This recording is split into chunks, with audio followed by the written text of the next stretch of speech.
سب سے پہلی بات اعتکاف کیا ہے؟ اعتکاف اپنے آپ کو مسجد میں قید کر لینے کا نام ہے اعتکاف۔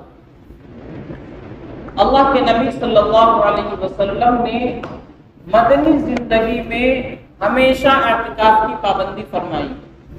ہر سال آپ رمضان کے آخری عشرے کا اعتکاف فرمایا کرتے تھے۔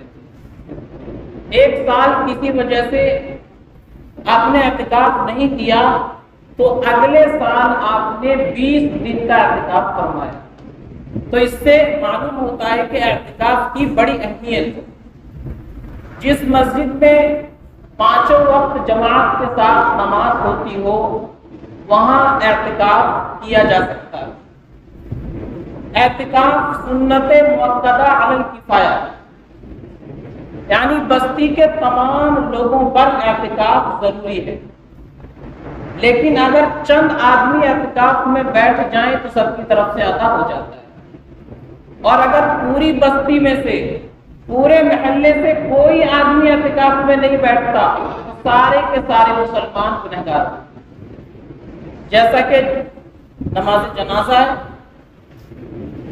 وہ فرض علی الکفایہ ہے، تمام مسلمانوں پر کوئی مسلمان اگر مر جاتا ہے تو اس کی نماز جنازہ ادا کرنا ضروری ہے، لیکن چند لوگ اگر اس بستی کے ادا کر لیں تو سب کی طرف سے ادا ہو جاتا ہے، اور اگر کوئی بھی ادا نہ کرے تو سب کے سب گنہگار ہوتے ہیں۔ اسی طریقے سے اعتکاف کا مسئلہ سب پر ضروری ہے، لیکن چند لوگ اگر ادا کر لیں سب کی طرف سے ادا ہو جاتا ہے، اور اگر مسجد خالی رہے کوئی بھی اعتکاف میں نہ بیٹھے تو سب کے سب گنہگار۔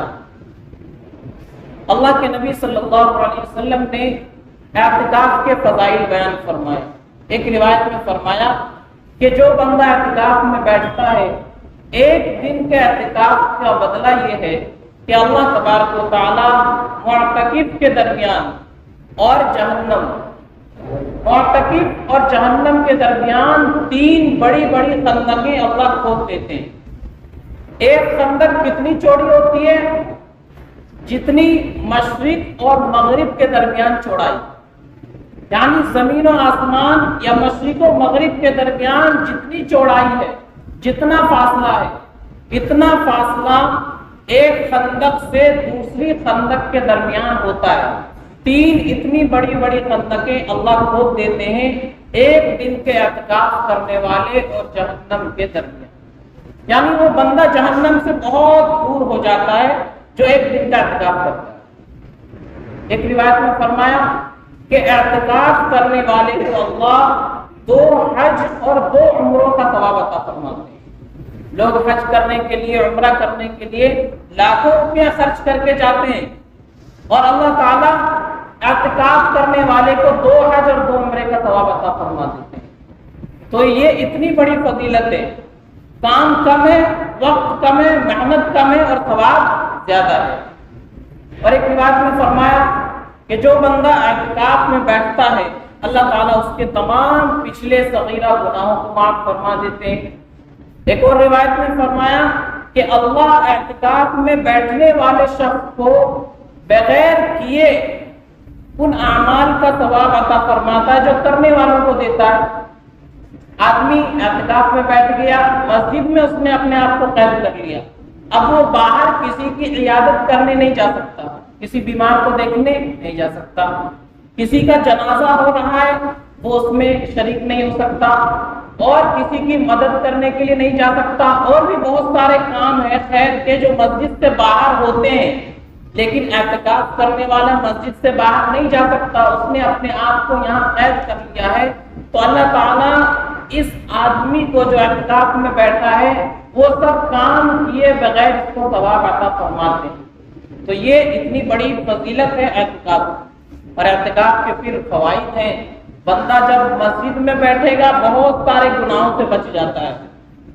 مسجد سے باہر بازار کا ماحول ہے، گھر کا ماحول ہے، محلے کا ماحول ہے، تو ماحول کی وجہ سے کچھ گناہ انسان کر بیٹھتا ہے، لیکن جب وہ مسجد میں رہے گا تو یہاں تو نورانی ماحول ہے، فرشتوں کا ماحول ہے، تو یہاں آدمی بہت سارے گناہوں سے بچ جاتا ہے۔ اور مسجد میں رہنے والا آدمی اللہ کی نظر کرم کا زیادہ مستحق ہوتا ہے، اللہ کی نظر کرم، نظر رحمت اس پر زیادہ پڑتی ہے۔ مسجد میں رہنے کی وجہ سے انسان اللہ کے زیادہ قریب ہو سکتا ہے۔ اور مسجد میں رہنے کا ایک بڑا فائدہ یہ ہوگا کہ جو بندہ آخری عشرے کا اعتکاف کرے گا رمضان کے، اس کو شب قدر نصیب ہوگی، کیونکہ شب قدر کے بارے میں آیا کہ وہ رمضان کے آخری 10 دنوں کی طاق راتوں میں ہوتی ہے، 21ویں، 23ویں، 25ویں، 27ویں اور 29ویں شب میں شب قدر بتائی گئی ہے۔ تو جو اعتکاف میں بیٹھے گا اس کو تو شب قدر ضرور حاصل ہو جائے گی۔ تو یہ اعتکاف کا بڑا فائدہ ہے۔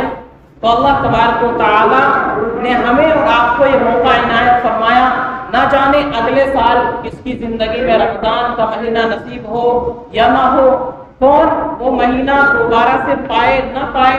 تو اس وقت تو غنیمت جاننا چاہیے اور ترتیب بنانی چاہیے کہ ہر گھر سے آدمی اعتکاف میں شامل ہو جائے۔ 4-5 بھائی ہیں، سب کاروبار کرتے ہیں، ایک بھائی کو فارغ کر دے کہ اس سال آپ اعتکاف میں بیٹھیں، آپ کا کام ہم دیکھیں گے، دکان ہم سنبھالیں گے، گھر کی ضرورت کو ہم پورا کریں گے۔ تو ہونا یہ چاہیے تھا۔ تو اس بات کا خیال رکھیں کہ ہر آدمی کوشش کرے کہ ہمارے گھر سے کوئی نہ کوئی بندہ اعتکاف میں بیٹھ جائے اور اتنی بڑی فضیلت کو حاصل کر سکے۔ ہوتا کیا ہے کہ جو بستی کے لوگ ہیں، نوجوان ہیں، ہٹے کٹے ہیں، وہ اعتکاف میں نہیں بیٹھتے۔ کسی ایک بوڑھے آدمی کو جس کا کوئی کام نہیں، اس کو گھر پہ بھی بیٹھے رہنا ہے، مسجد میں بھی بیٹھے رہنا، اس کو پکڑ کر مسجد میں بٹھا دیتے ہیں، لیجیے اعتکاف کا عمل ہمارا پورا ہو گیا۔ تو اعتکاف صرف بوڑھوں کے لیے نہیں ہے، نوجوان آدمی بھی اعتکاف میں بیٹھ سکتا ہے، عاقل اور سمجھدار بچہ بھی اعتکاف میں بیٹھ سکتا ہے۔ تو ہم نے سمجھ لیا کہ جو بوڑھا ہو گیا، جس کا کوئی کام نہیں ہے، اس کو اعتکاف میں بٹھا دو، ایسا نہیں ہے۔ یہ اعتکاف فضیلت والی چیز ہے، ثواب کا کام ہے اور اس سے بڑے فوائد حاصل ہوتے ہیں۔ تو کوشش کرنی چاہیے کہ ہر گھر سے آدمی اعتکاف میں شامل ہو جائے، ہر گھر کا کوئی نہ کوئی فرد اعتکاف میں بیٹھ جائے اور اس فضیلت کو حاصل کر لے۔